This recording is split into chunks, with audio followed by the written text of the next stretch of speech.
¿Cuáles son los cuidados después de una reanimación cardiopulmonar neonatal? No solamente en la básica y en la avanzada.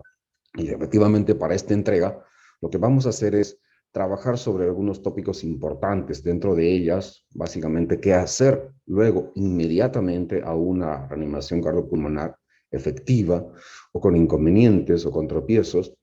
¿Cuáles van a ser las condiciones médicas post-reanimación cardiopulmonar? Porque no se acaba muchas veces en el escenario donde nosotros sacamos de la complejidad al recién nacido, sino continúa todavía la batalla en terapia intermedia, en los ambientes de neonatología como también de cuidado intensivo. Además, vamos a hablar sobre el manejo post-RCP, cuáles son las características médicas, tanto de enfermería como el del manejo médico. Y finalmente, algunas pinceladas sobre la hipotermia inducida por RCP. Entonces, de lleno, a invocar la participación también igual, concentración de ustedes para que aprendamos un poquito. Si bien es cierto que como habíamos visto, entre casi un 85% y un 10% de niños apenas con un poco de estimulación que se le da, empieza el niño prácticamente a responder. Casi un 95% con una capacidad de respuesta única a la apnea primaria, y el niño de verdad que no nos va a necesitar mucho.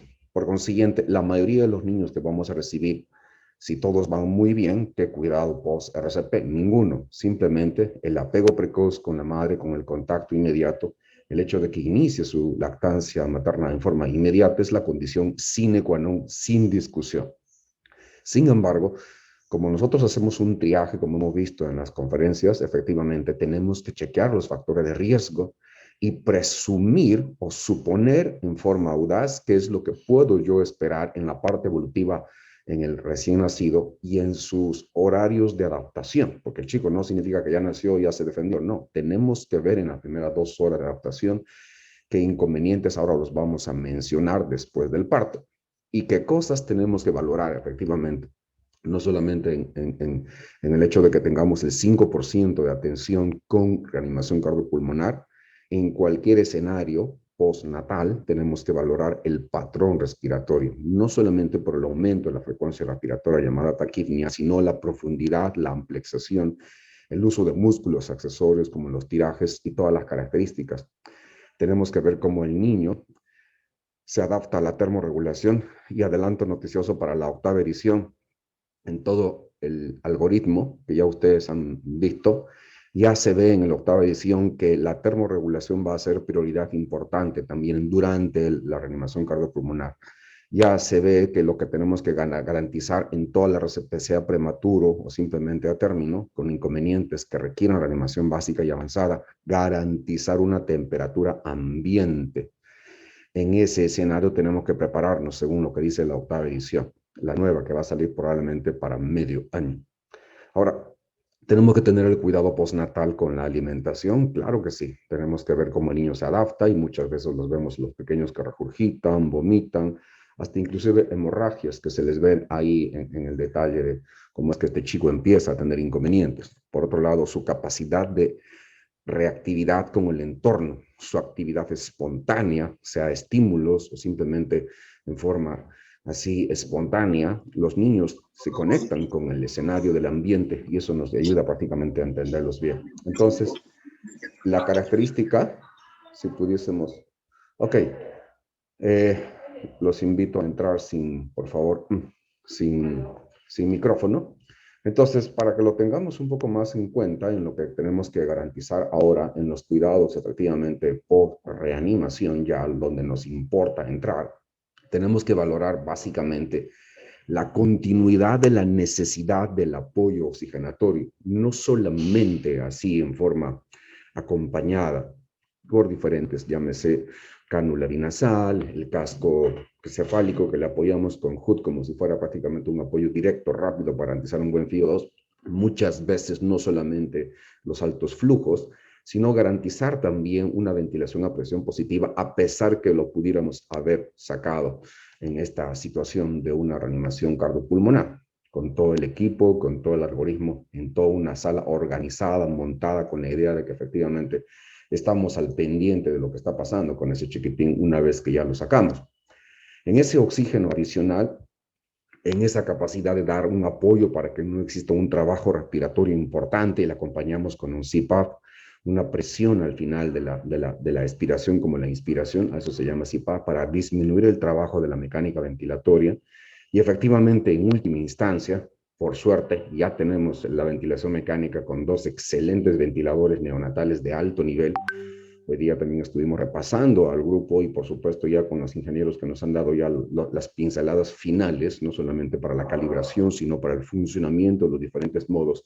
Y lo que más nos encanta de este ventilador que tenemos en el cuarto piso es que permite hacer ventilación mecánica garantizada en el sentido de protección en la ventilación. Cuando se trabaja con volumen tidal garantizado, como también básicamente una presión de soporte, hace que el niño esté bien acompañado con la capacidad respiratoria y eso es buenísimo y hay que tomarlo muy en cuenta. Por consiguiente, esta transición postnatal en sus cuidados, cuando el niño está de una rutina diferente, porque ya se sometió a una reanimación cardiopulmonar y ahora a un escenario extrauterino, pasando a intermedios o simplemente a una unidad de cuidados intensivos, es lo que marca la relevancia de nosotros los profesionales, no solamente en el mundo de la enfermería, sino la cinética de la audacia del médico probo, que va a tener que demostrar su capacidad en prever que no acabe en el RCP, sino continúa inclusive la desgracia cuando realmente tenemos que monitorear la parte hemodinámica en forma activa, dinámica, anticipatoria y persistente y consistente.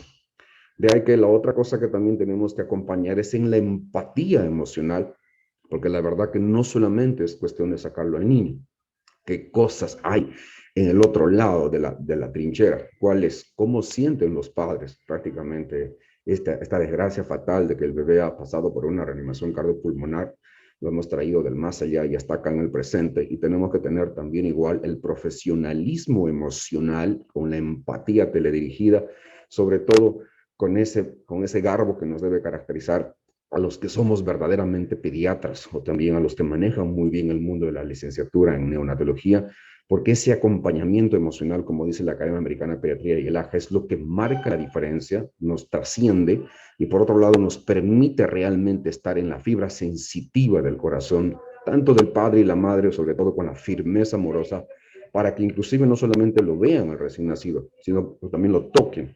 Es lo que recomienda la Academia Americana para que el bebé sienta prácticamente la presencia después de haberlo reanimado al recién nacido.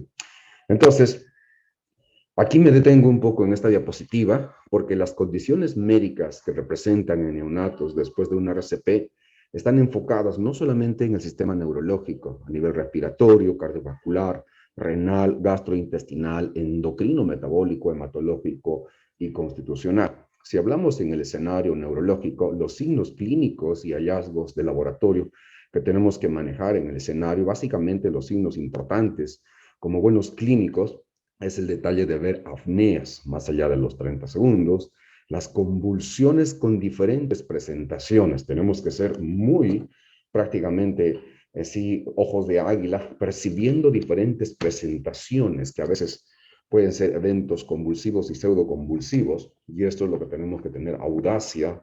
Muchas veces en la parte neurológica la irritabilidad pasa por alto y algunas veces no se toma en consideración cuando ya de por sí Sarnaz lo califica como grado leve. El tono muscular alterado, en la parte neurológica tenemos que saber distinguir cuando el niño está con las flexiones o simplemente está súper flácido.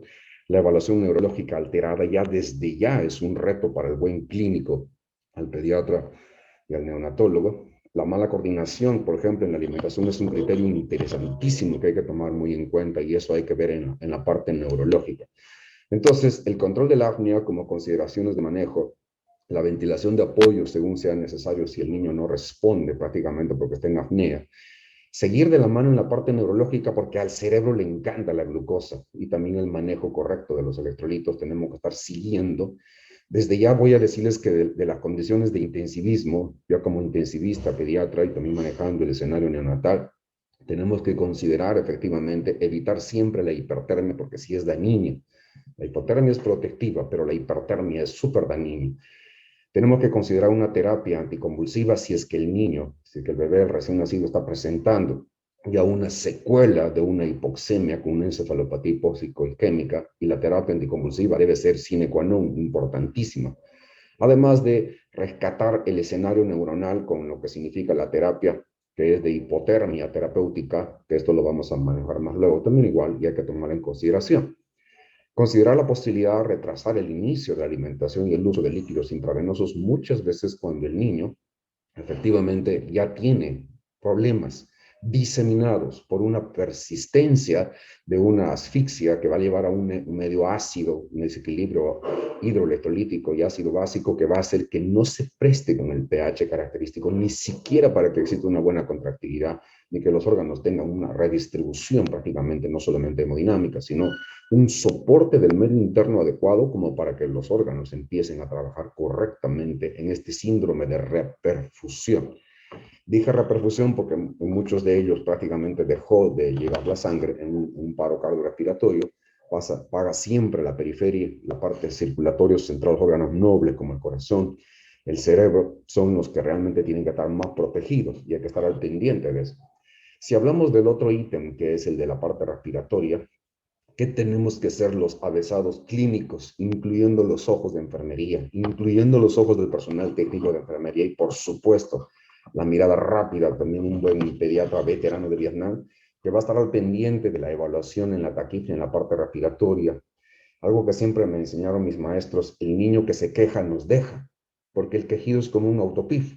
Así que si tenemos en la parte respiratoria un recién nacido con quejido, está diciendo, oye, tengo un problema en la vía respiratoria, y más les vale que evalúen bien mis indicadores. El aleteo nasal, la saturación de oxígeno baja, y hasta llevar a un neumotórax que se presenta en un momento súbito. Estaba yendo bien el pequeñín, un SDR2, y sube de inmediato un SDR Anderson 6. ¿Qué pasó? Algo agudo, y ese agudo muchas veces es un neumotórax porque se rompió el pulmón. Entonces, estos signos clínicos y hallazgos que nosotros vamos a ver durante la evaluación del componente respiratorio es lo que hace, en esta diapositiva, yo diría la diferencia entre un personal capacitado a uno con ignorancia garantizada. Entonces, ¿qué tenemos que considerar en el manejo de la vía respiratoria? Siempre mantener una oxigenación y una ventilación adecuadas. Es muy importante, algunas veces también somos, yo diría, cómplices al poder hacer evitaciones de succiones innecesarias, porque condicionamos reflejo vago-vagal y ahí nomás el niño se nos complica. Por otro lado, una atención en grupos para permitir periodos de descanso, porque algunas veces el niño está prácticamente con su estrés post-paro cardiorrespiratorio y tenemos que trabajar.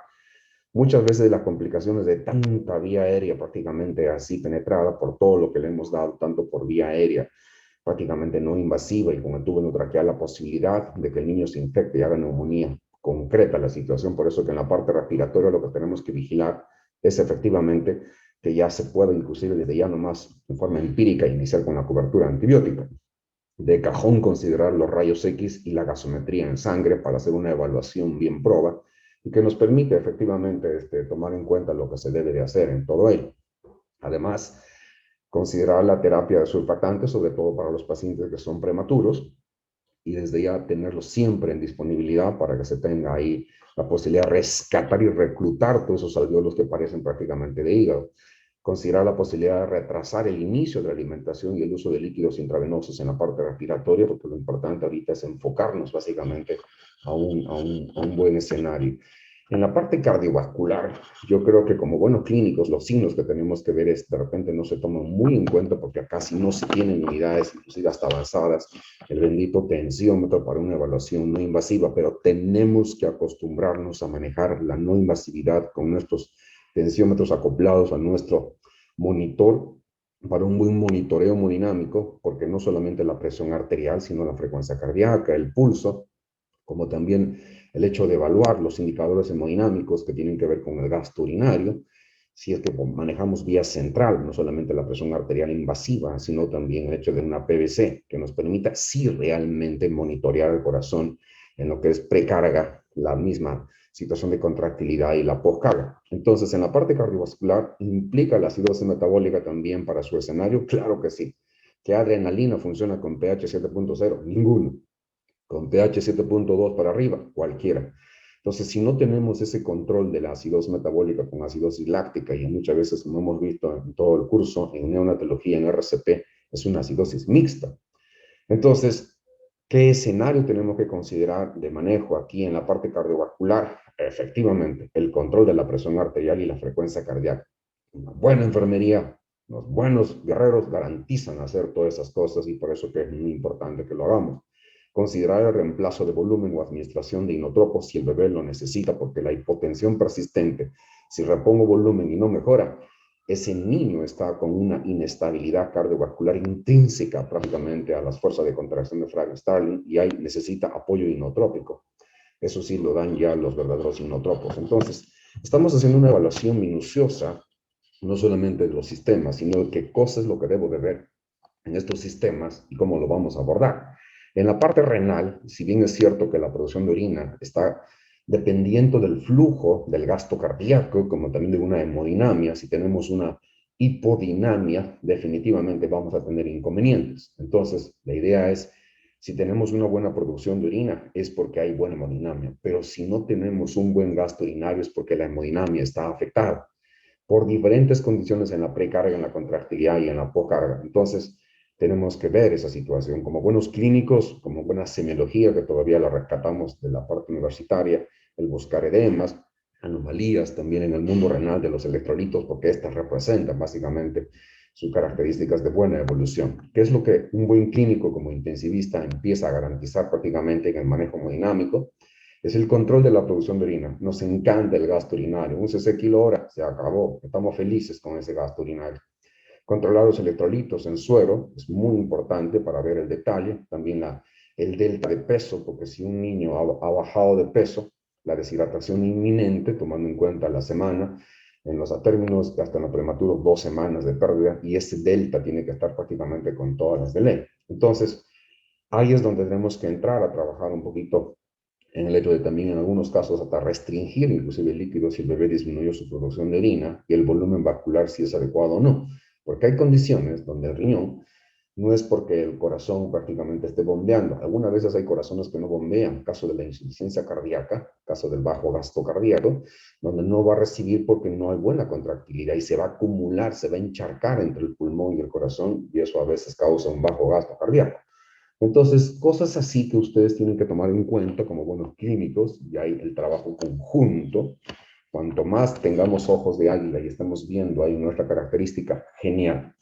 En la parte gastrointestinal, lo que realmente vemos post-RCP en un recién nacido, a lo que se van incorporando, estamos hablando qué hacemos los médicos en un equipo multidisciplinario buscando el actuar en lo que significa todo lo que implica complicaciones después de un paro cardiorrespiratorio en el niño, después de haberlo sacado, cómo lo mantenemos. En la parte gastrointestinal, como buenos clínicos, tenemos que ver la intolerancia alimentaria. Muchos de nuestros niños que los manejamos, inclusive, no solamente post-RCP, también de por sí tienen intolerancia alimentaria, porque como ustedes ven, la inmadurez del tracto gastrointestinal, la inmadurez intestinal, los problemas de reflujo fisiológicos y todo ello hace que confundan muchas veces, a veces la misma sangre que se pasa prácticamente al sistema digestivo ya irritan una gastritis química, que puede ser del salam, donde también igualito condicionan, pero en este caso del niño que ha estado golpeado con una crisis de hipoxia, prácticamente una insuficiencia respiratoria que lo llevó a un problema de asfixia neonatal, la intolerancia alimentaria está garantizada. Y eso es lo que tenemos que objetivar. Tenemos que estar chequeando los vómitos, la distensión abdominal. Tenemos que considerar también como dueños de un sistema gastrointestinal la evaluación con pruebas de funcionamiento hepático, al ver sus anormalidades, como también el mismo sangrado gastrointestinal tanto alto o bajo. Eso es lo que hacen buenos avesados clínicos dentro del mundo de la enfermería, como también quiero también implicar al personal técnico de enfermería, porque en ellos está la responsabilidad del trabajo sinérgico, porque esto es de continuo. Entonces, de las cosas que tenemos que buscar como consideraciones para el manejo en el aparato gastrointestinal, definitivamente está el considerar realizar una radiografía abdominal, considerar la posibilidad de retrasar el inicio de los alimentos y por supuesto, en muchos casos, sobre todo en el NEF, en una gastroenterocolitis, lo más probable inclusive que nos vayamos a una nutrición prácticamente parenteral. Entonces, como ustedes ven, estamos abordando diferentes sistemas. Ahora vamos a hablar del endocrino metabólico, donde efectivamente la parte metabólica es la que sí no nos deja trabajar en el hemodinámico, dentro de ella la acidosis metabólica. Pero lo que se ve mucho más en las unidades de cuidado neonatal, no solamente intermedio e intensivo, es el bendito escenario de la glucosa baja, la hipoglicemia. Además que va con su hermana menor acompañante como Hansel y Gretel, la hipocalcemia, y obviamente también a veces la hiponatremia, el sodio bajo, como la hipercalemia, el potasio alto, como detonantes de un paro diástole, y por otro lado, el hecho de que no permita tener una buena redistribución hemodinámica intravascular, porque una hiponatremia prácticamente le trae alteraciones en esa característica. Entonces, ¿qué hacer en la parte endocrino-metabólica? Claro que sí. Como buenos clínicos y como intensivistas, controlar la glucosa en sangre en forma periódica para ver si la gasolina le está abasteciendo prácticamente, en este caso la glucosa, sobre todo al cerebro y órganos nobles como el corazón, controlar los electrolitos en sueros según se indique, criterio médico, considerar los líquidos también por vía intravenosa y por otro lado reemplazo electrolitos según sea necesario. Como estamos avanzando en estas condiciones médicas que se presentan en neonatos después de RCP, en la parte hematológica, después de un RCP, podemos encontrar muy bien una anemia, hasta trombocitopenia, como también coagulación retrasada. En ese sentido vamos a tener coagulopatía de consumo, además la palidez característica clínica, de que por sí nomás ya nos habla de que el chico está vasocontraído, pero también por la situación hemodinámica, muchas veces por pérdidas, encontramos prácticamente esa palidez que decanta básicamente una situación de hipovolemia por pérdidas, por prácticamente sangrado, y también podemos encontrar hasta hematomas, y eso sí hay que tomarlo muy en cuenta, como también las petequias que se pueden encontrar. En otras palabras, tenemos que seguir avisorando con el detalle de que nuestra capacidad de permeabilidad objetiva a hacer que nuestro órgano sensorial, el ojo, nos permita tener una visión bien colocada en el enfoque del manejo de un recién nacido que sí lo merece. Entonces, los estudios que se hacen para manejo básicamente están en el de hacer el hemograma con su hematocrito, el escenario de las plaquetas, el perfil de coagulación, según se indique. Y de esta forma ya estamos abordando prácticamente todo ello. ¿Qué podemos decir en el escenario de la constitucional? Estamos hablando si el niño está a término o es pretérmino. Y dentro de ellas lo que más golpea efectivamente es la situación de la hipotermia. Muchos niños recién nacidos pretérminos son muy vulnerables a hacer hipotermia y como eso encima los chicos tienen poquísima prácticamente capa delgadísima prácticamente en la piel, están casi expuestas con una superficie corporal que hace que se prácticamente de un momento a otro estos chicos empiecen a hacer pérdidas insensibles y la deshidratación es inminente. Entonces tengamos cuidado, por eso que se le pone inclusive apenas por RCP en una bolsita para que no incremente sus pérdidas el efecto invernadero, y de esa forma, inclusive en algunos casos hasta retrasar el baño, porque esto es lo que afecta en estas condiciones. En esta diapositiva me demoré un poco porque efectivamente son condiciones médicas que tenemos que tomar en consideración para que tengamos un buen escenario en la parte neonatal. Bueno, hablemos un poquito ya de algunas condiciones clínicas directas que se ven post-paro cardiorrespiratorio. ¿Y cuáles son? La situación muy frecuente después de un RCP es la neumonía y los problemas de síndrome de dificultad respiratoria en los niños. Obviamente lo vamos a expresar con la taquipnea una vez más para los que van ingresando a esta charla. Niño que se queja nos deja. Repito, niño que hace quejido nos deja. Está haciendo su autopif y si no escuchamos esa demanda, a menos que alguna persona esté con poca audición o simplemente no tengamos las ganas de observarlo, niño con quejido, de inmediato en mi antena parabólica de mi cerebro dice hay neumonía o hay algún problema que está ahí. Tenemos que chequear, más audaces, seguir revisando, vemos si hay aleteo, si hay retracción, todo el silo de Mann-Anderson de la A hasta la Z y empezar a monitorearlo y hacer las tendencias. No acaba con calificar lo que está en 5, no, a la hora cuánto está, está en 6, y a la hora cómo está en 9. Ese paciente en 6 debe entrar a ventilación mecánica, clínicamente nada más, tanta cosa de tanta gasometría. Muchas veces cuando uno es bien clínico no necesita a veces tanto laboratoritis, a veces eso intoxica al cerebro. A mí me encanta el ojo clínico y eso es lo que garantiza a los buenos clínicos avesados. Y de ahí que es muy importante que ustedes tengan que tener efectivamente esa audacia y hay que estar enfocados y bien metidos. Entonces, una neumonía requiere también el apoyo oxigenatorio y en la SDR por reanimación se debe de tomar en primera consideración ni vuelta a quedar. todo de respiratorio por reanimación, la primera cosa que tengo que pensar es en neumonía o una infección perinatal de foco respiratorio que se disemina, una sepsis de foco respiratorio. Y para ello, ¿qué hay que hacer? Efectivamente, los exámenes, no solamente hemograma, PCR, procalcitonina y el seguimiento, como lo hacemos no solamente a las 6, 8, 12 horas, y si es así, la cobertura antibiótica empírica, cubriendo todos los gérmenes habidos y por haber, inclusive los que podíamos haberle metido también por tubo endotraqueal si no tenemos la sepsia y hasta el COVID también en el recién nacido, que la tiene que pagar el pato básicamente por nuestra inexperiencia. Por otro lado, si bien es cierto que la radiografía es una cosa importantísima, pero como hay patrones radiológicos importantes según corresponda, no solamente por los factores de riesgo, tenemos que discernir estos patrones radiológicos y de inmediato nomás.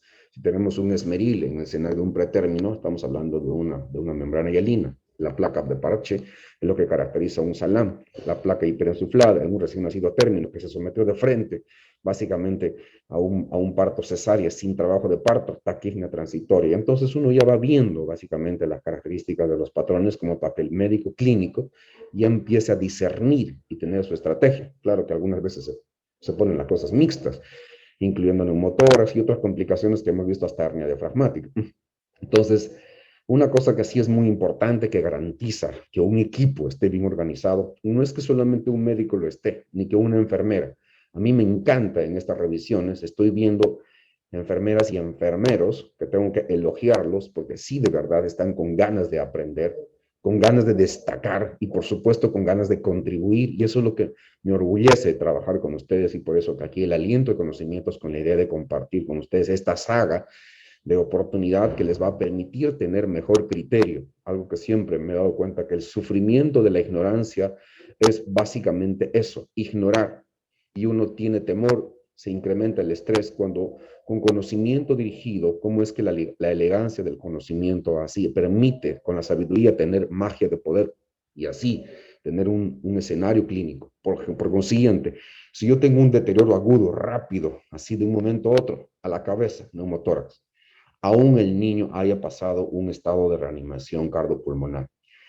Si vamos un poquito a otras condiciones, que tal vez ustedes no lo sienten mucho, pero si yo lo he gozado la hipertensión pulmonar, son niños que tienen crisis de hipoxia, que no mejoran para nada con el apoyo oxigenatorio, siguen en estado ácido, con una acidosis respiratoria y una vasoconstricción persistente.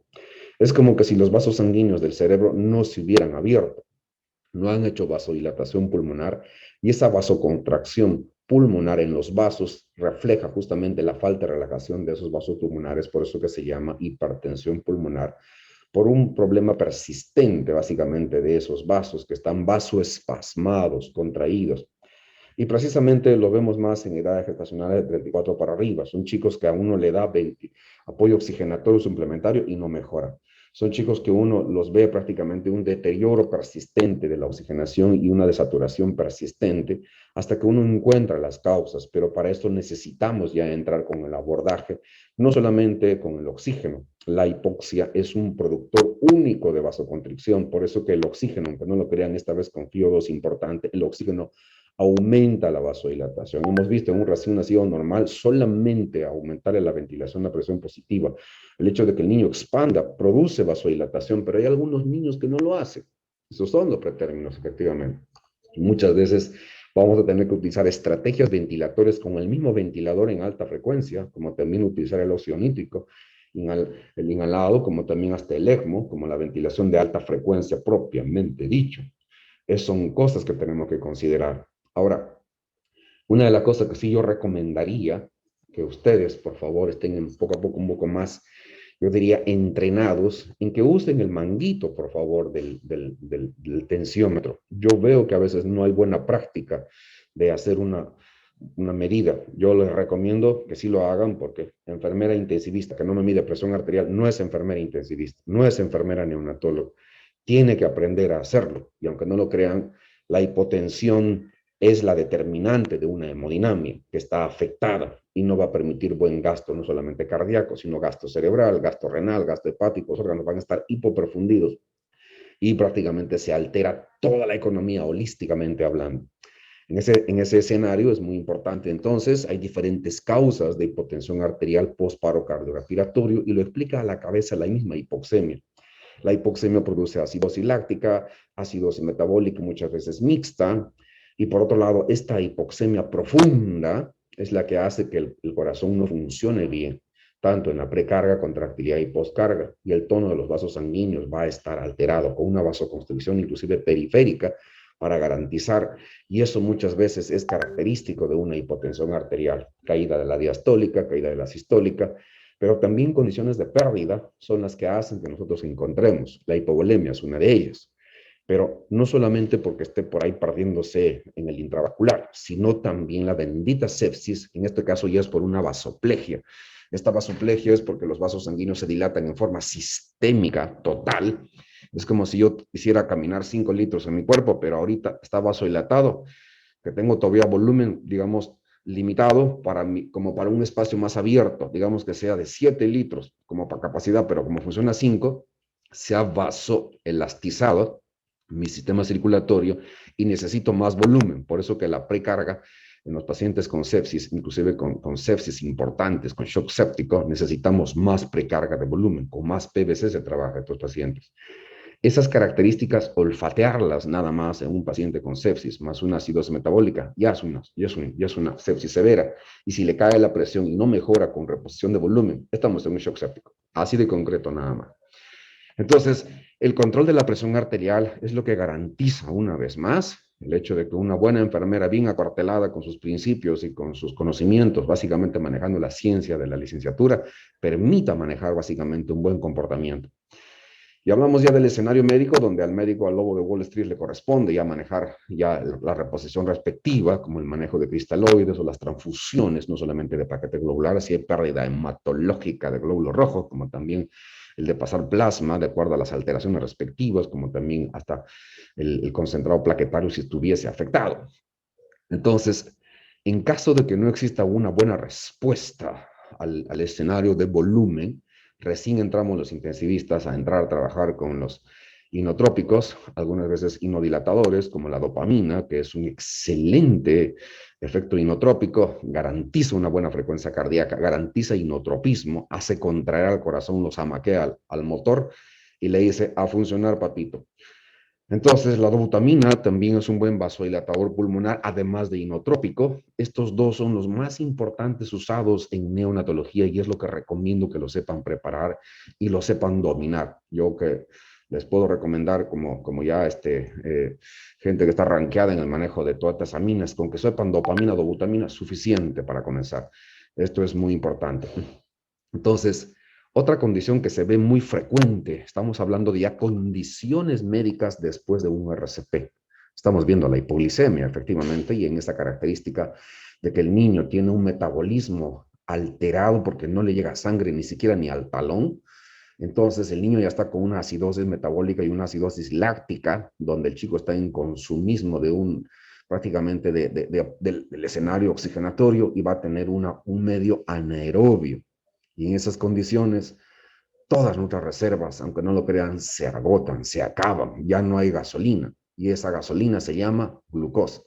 Y si no la tengo en circulación cerebral, el cerebro también se resiente a ellas y se ve todo un desencadenante de esta hipoglicemia. Esta hipoglicemia prolongada trae lesiones cerebrales, nos va a afectar prácticamente su funcionamiento y su capacidad de regulación de todos los sistemas montados. Y efectivamente, lo que tenemos que hacer aquí, así como buenos lobos aquí en el mundo de la neonatología, es la vigilancia constante, persuasiva, inclusive yo diría de forma intuitiva, nomás cuando vemos que el niño ya está tremoroso, que el niño está con sus temblores, el chico no responde, tendencia a la hipoactividad, y ya no más debemos de utilizar nomás aquí la posibilidad con el apoyo de electrosa, tomando en cuenta que con un 7.5 y un 10% podemos manejarlo por vía endovenosa, inclusive periférica, pero si trabajamos un 12.5 debe de estar colocado una vía central. Repito bien claro, una vía central. Y para eso podemos permeabilizar todavía nuestro cordón umbilical con la vena respectiva. Y así manejamos. ¿Qué podemos decir ahora de lo que significa la condición más importante a nivel del sistema nervioso central? Sí, el pobre cerebrito del bebé también paga el precio. Y el precio de tener básicamente una encefalopatía hipóxico-isquémica con la evolutiva de un SARNA 1 a un SARNA 3. ¿Quién lo representa? Una convulsión o una apnea. Cada vez que ustedes tengan un niño que ha tenido un problema de reanimación cardiopulmonar y en medio de ella tendencia a una hipotensión, más la hipoxemia, más una acidosis prácticamente confirmada en la gasometría, igual esa sumatoria sine qua non, si se olvidan de esto los tiro por la ventana, chicos, encefalopatía hipóxico-isquémica, cerebro dañado, ya podamos tener garantizado un congresista de cerebrado que nos está ahorita gestionando. Ellos de repente tienen esta encefalopatía, por lo menos para que esta noche sonrían un poco. Entonces, manejando ya un poquito el detalle de lo que caracteriza a la condición clínica de la parte neurológica, ya habíamos hablado que en la parte neurológica nosotros tenemos que evaluar efectivamente la condición de apnea, las características de la convulsión, la irritabilidad, el tono muscular alterado, efectivamente inclusive la evaluación de su estado de respuesta con el entorno y su motilidad espontánea, la mala coordinación inclusive hasta con los alimentos, ya de por sí el letargo, el tono muscular y el esfuerzo respiratorio y la apnea, ya no es más, son criterios importantes para evaluar SARNAT. Pero la convulsión es todo recién nacido con convulsión. No lo solamente lo piensen que esté por la encefalopatía.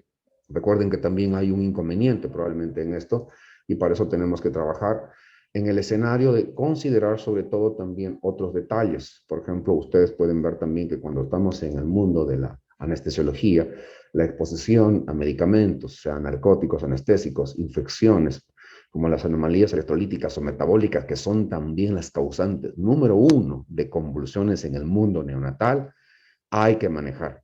Y en muchos de los casos, si ya tenemos una encefalopatía hipóxico-isquémica moderada a severa, considerar la presencia del neurólogo prácticamente pediatra para que también nos ayude en el manejo sinérgico, en la evaluación, porque es el órgano más rico del planeta Tierra llamado cerebro y en un recién nacido garantizar su futuro es importante. ¿Qué podemos decir sobre las condiciones médicas que tienen que llevar a un niño, a un recién nacido, a un problema de acidosis metabólica? Precisamente es el escenario de que la hipotensión, la hipoperfusión va a liberar ácidos, va a afectar la función cardíaca y eso empeora la hipertensión pulmonar. Tenemos que reponer, pero no solamente reponer, sino también corregir las causas subyacentes. Aquí el enfoque no es tanto corregir por corregir, sino buscar el porqué. Y eso hay que tenerlo con ojos de águila también. En las condiciones relacionadas prácticamente a la hipotermia o a la hipertermia, los prematuros son los que son muy lábiles a la hipotermia, con altísimo grado de mortalidad, y no nos gusta, digamos, en estos niños, tenerlos con hipertermia, y tenemos que buscar sus causas, ya los vemos por corionitis o sepsis neonatal. El mismo calentador radiante nos ha hecho por las puras pedir procalcitonina, cuando solamente era tener criterio nada más si estábamos con la incubadora con el efecto invernadero y el chiquitín trepando a los 38 para adelante. Entonces, en encefalopatía hipóxico-isquémica, los peores resultados, sí, la vemos con la gente que está manejando la hipertermia. Por eso un truco para todo esto es manejar la hipotermia. Entonces, en general, si hablamos un poco ya de esta última parte, que es la que, si queremos proteger al cerebro, la hipotermia terapéutica inducida, yo diría que es la clave importante para poder desde ya preservar órgano noble, en este caso teledirigido sobre todo a la protección cerebral. Cuando nosotros trabajamos en el Hospital del Niño en cirugía cardíaca, nosotros operamos a 13 grados centígrados con bomba de circulación extracorpórea, bypass, pero por otro lado, con parada cardiocirculatoria y apagar y el cirujano que ese rato opere, efectivamente nos ha enseñado y nos ha dado cátedra con la protección cerebral y con la protección cardíaca, operar al niño en parada cardiocirculatoria. Y esa misma estrategia, un niño que ya ha hecho compromiso importante con una encefalopatía, sobre todo indicada en mayores de 36 semanas, la hipotermia terapéutica inducida cuando el recién nacido tiene una hipoxia, una isquemia moderado o grave, es importantísimo hacerlo. Les digo que en el GEP no vamos a poder hacerlo y vamos a tener que transferirlo sí o sí, porque parece que tener las máquinas y los equipamientos respectivos, como también el personal entrenado. Lo recomendable es efectivamente usarlo en las primeras horas de vida. Y hay que tener criterios para ello, apagar muchas veces la cuna térmica en algunos casos, porque esta es la que nos trae problemas, ni bien tengamos que estabilizarlo prácticamente la parte cardiorrespiratoria, evitar siempre la hipertermia, esa es la condición muy importante.